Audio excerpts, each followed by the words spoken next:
Thanks for tuning in to PodCatalyst, the official podcast of IABC.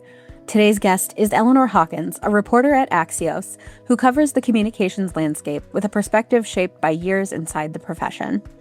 Eleanor joins IABC Executive Director Peter Finn for a conversation about her unique career path, from working in press roles at the U.S. Senate and on political campaigns, to roles in defense policy and corporate communications at PBS, and now reporting on the comms and PR profession itself.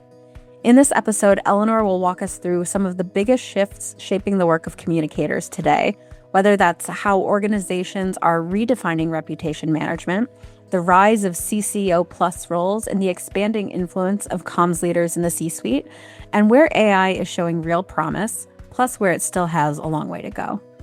This is a great conversation to start the year with, especially if you're interested in understanding where the communications function is headed, what skills will matter the most, and how we can adapt in the face of change. Thanks again to Eleanor for joining us, and now let's get started with the show.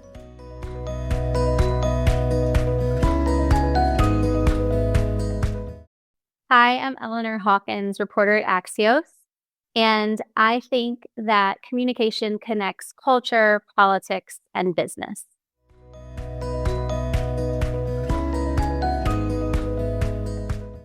So Eleanor, thanks so much for joining me and taking a few minutes so we can talk a little bit about your work and background and all that stuff. But I read a little bit about your background, but I'd love to hear more about, before we kind of talk about the comms landscape, like your career path, because I know that you worked in press roles for the U.S. Senate, PBS, and now you're at Axios. So I'd love to know a little bit about your career journey.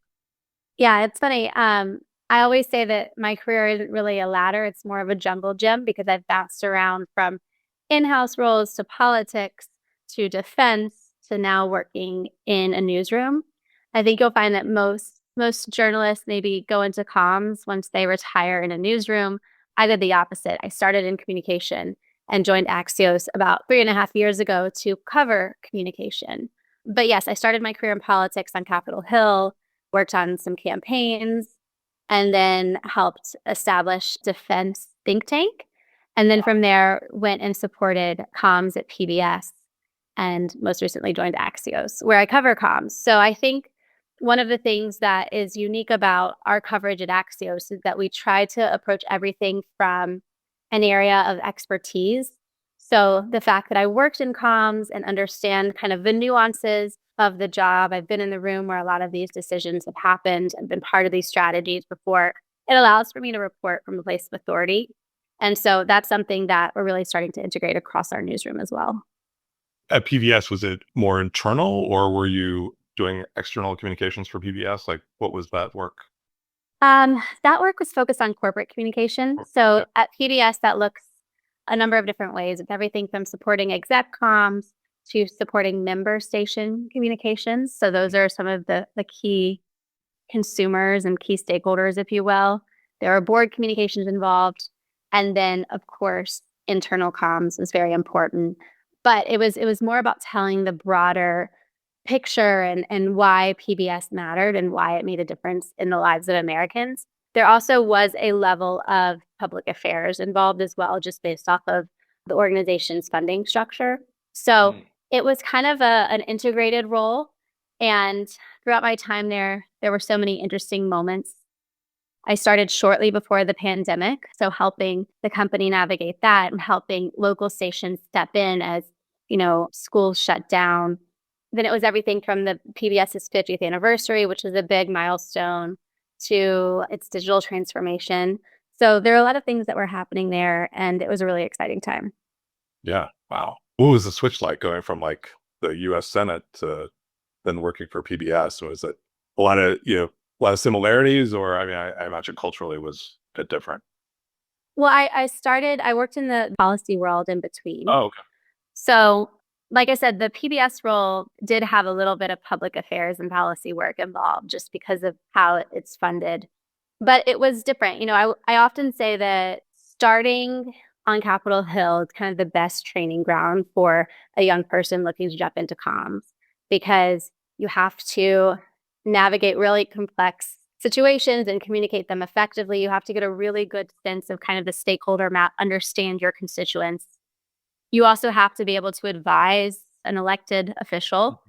And you have to be able to engage directly with political journalists and media. So it was really great training. And I really enjoyed my time there. It was nonstop. It was a great role for somebody early in their career with just, a ton of energy. But I went and did the defense stuff in between. And then going to PBS, it was great because I was able to kind of bring my ability to kind of map out stakeholders and understand different audiences, understand different electorates across the country. I think that really benefited and was probably one of the reasons that they hired me for the role. Yeah. And did you study journalism or was it communications in college or? I studied communication. Yeah. So I'm really proud of the fact that I'm able to put my degree to work. Yeah. Excellent. Well, so in your work at Axios, I know you've gotten a front seat to learning how some of the biggest brands are managing their reputation. So I was just curious, like, what are some of the best in class strategies that you're seeing, like that you've seen really, really successful for these organizations? I think what I'm seeing is there's a new approach of really understanding who the target demo is and who the key audiences are. It used to be that you were just trying to reach everybody all the time. That's no longer the case, right? It's impossible to do that. We're all kind of fighting for attention. And so what I'm seeing is that companies are taking a step back. They're trying to understand which audiences matter right now in this moment. How do we message to them? How do we communicate effectively to them so that we can move our business forward? So they're having to take a much more integrated approach to doing that. But more than anything, it's really just drilling down, like, what are our business goals? Which audiences do we need to move? Which audiences do we need to maintain? And then how can we continue to build up our reputation amongst those key audiences? I think it also really varies by sector and by industry. Yeah. Yeah. I mean, what are some of the like the big changes that you've seen, like now versus 5 years ago? In terms of, I mean, it also seems like companies or organizations are maybe not as vocal on social issues as they once were, and that's not, maybe as much of a conversation, externally that's happening for groups. I think what's happened is companies maybe over-indexed on being vocal Mhm. in early 2020 and Yeah. beyond. And I think what you found is there was a lot of talk, but very little action. Mhm. And as the years went on, stakeholders were like, wait a second, we want to see the impact. You said all of these things. Now where's the follow through? And so that paired with the political environment, the geopolitical climate, cause companies to take a step back and say, okay, if we're going to engage, we need to make sure that we can actually make a difference here. We need to make sure that it aligns with our business priorities and objectives. So I don't know that it's necessarily like everyone loves to use the pendulum swinging analogy. I don't know that it's necessarily that. I think it's more that they've become more strategic in Yeah. how and when they engage. There are so many companies that are prioritizing diversity and inclusion, for example. There are so many companies that are prioritizing sustainability. They're just being much more targeted and measured in how they approach it. Yeah. Yeah. I mean, it did seem in a lot of ways it was very performative, especially for some companies where, yeah, as you're saying, maybe there wasn't as much action. But yeah, it's interesting to hear your insight on that. And so, I mean, the other thing I want to ask you about is like, you've written about the prevalence of comms and branding becoming united under one leader, a CCO+ role that's trending in the industry. Can you tell us more about that and why it matters to IBC members and comms folks? Yeah, we're seeing the communications role really evolve and become more elevated. And so the report you're referencing was one that was done, I think, a year or two ago. And what it looked at was the Fortune 1000 and found that there are now more chief communication plus titles than there have been in the past. And so what that means is comms is maybe absorbing government affairs or marketing or brand or HR in some cases. And so it's kind of creating this like alphabet soup title. And what I've been watching is that could mean two things, right? It could mean that comms is at the center of everything, or comms is kind of viewed as the catch-all. And so I think it's a really dangerous indicators to be, right? Especially if you're in that catch-all category. What I'm seeing now in some new studies is that comms has been elevated significantly just in the past 2 years. So there's a Korn Ferry study that it's coming out. And what they find is that the number of chief communications officers who report into the CEO directly has increased 17% since 2023. So in just 2 years' time. The other thing that they're finding is more than half of the Fortune 500 CCOs sit on the executive committee. So again, they have much more of a leadership role across the company. They're unbundling out of marketing or HR or legal and standing up their own function that is reporting directly into the CEO.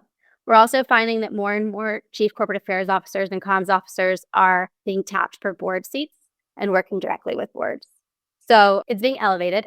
The other thing that's really interesting is not only is the leadership role increasing, the comp is increasing.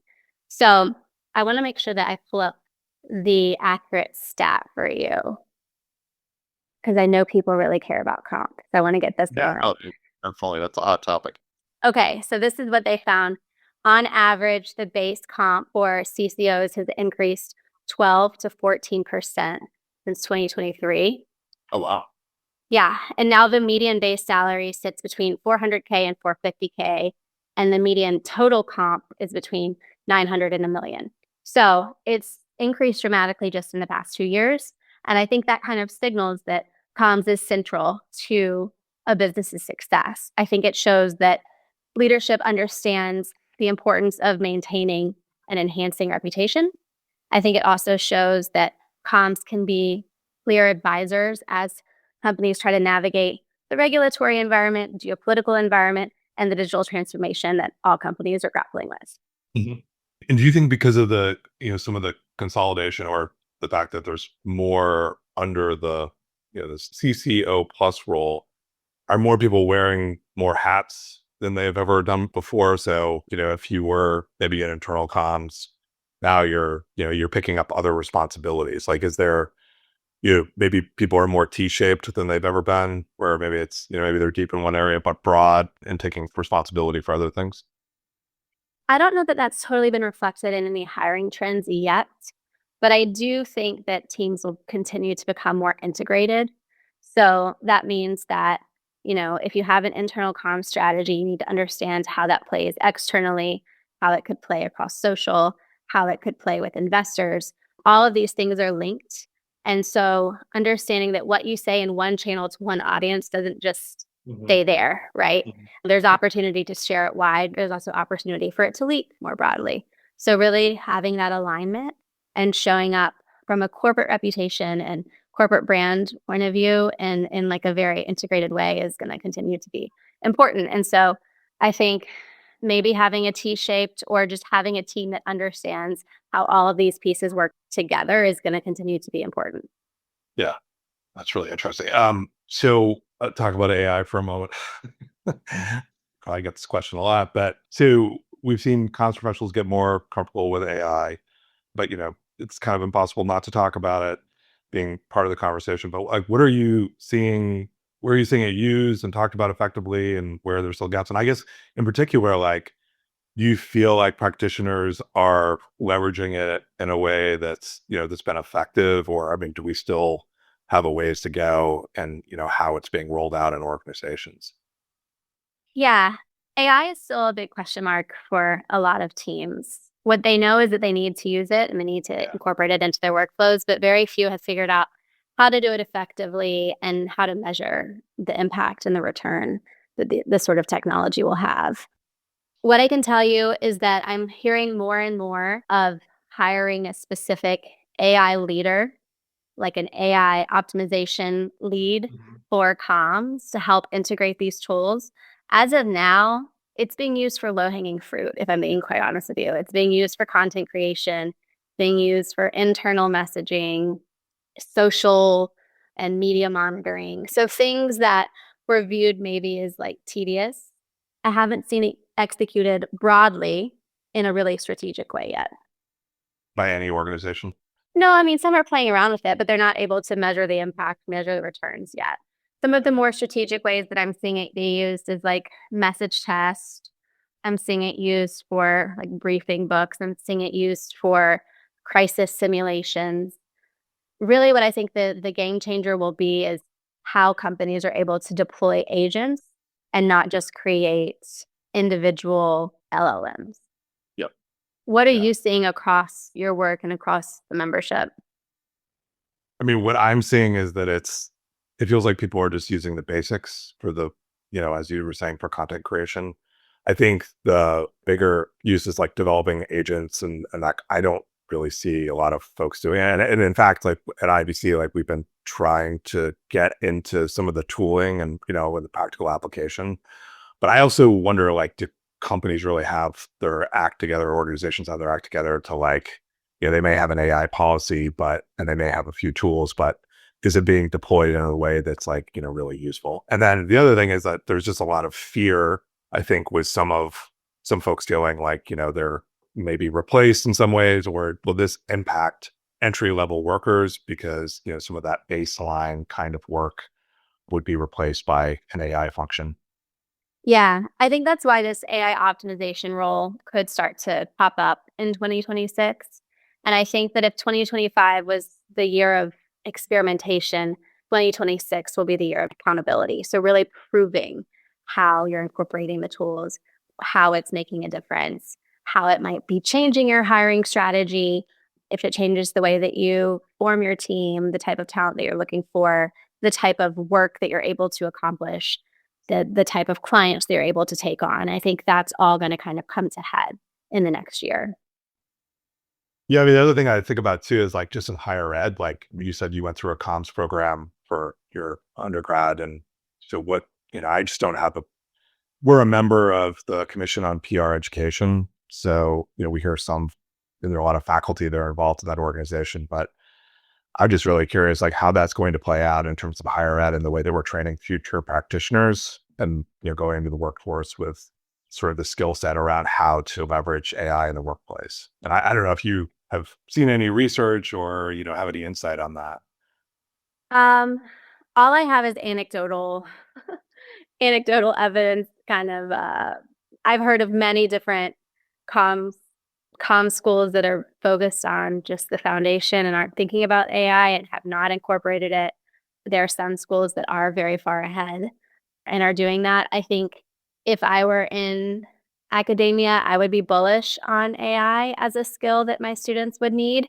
In fact, when I was chatting with the folks over at Korn Ferry about this report, they said they are now, as they're talking to candidates, they're now having them break down exactly how they're using AI, because that is the question that you're going to get if you're on the job hunt. How are you using AI? Oh, and by the way, let's not forget what happened to young people in the age of social media, right? Like everybody just assumed because you're young, you know how to operate on social media. It's going to be the same for AI, right? Like if you are Gen Z, your boss is going to expect you to be the AI expert. And so if it's not something that you're learning in school and as part of your curriculum, it's definitely something that you should be playing around with in your personal time. Yeah, no, it's a great point. Well, I have one last question for you. Just outside of work, what are you passionate about? So when you're not doing all your work for Axios. I am a working mom, so Okay. there isn't a ton of time for me. I have a 5-year-old who keeps me very, very busy. He is very passionate about Legos and Star Wars right now. So I have become very passionate about both of those things, not by choice necessarily, but that is the topic of conversation around our house. So I'm learning a lot about Star Wars. When I do have free time, I really love to cook. So that is something I do. I guess you could say I'm passionate about food. Yeah. Okay. So I love trying new restaurants. I love cooking and trying new recipes. But yeah, between work and travel and children, there's not much time for me. But those are the things that I like to do. And then the other thing I would say is that I, at a time, was a yoga instructor. I can no longer teach because, again, my schedule is too up in the air, but I still love to practice yoga when I can. Yeah. Awesome. What kind of yoga? Bikram, hot yoga. Bikram. Oh, okay. Hot yoga. Okay. Yeah. All right. Excellent. I need to feel the impact. Yeah. I need to sweat out half of my body weight in order to feel like I did something. Awesome. All right. Well, Eleanor, it was a pleasure. Thanks so much for taking some time to speak with me, and if you get a break from everything over the next couple of weeks, thank you. Yeah. Thank you so much for having me.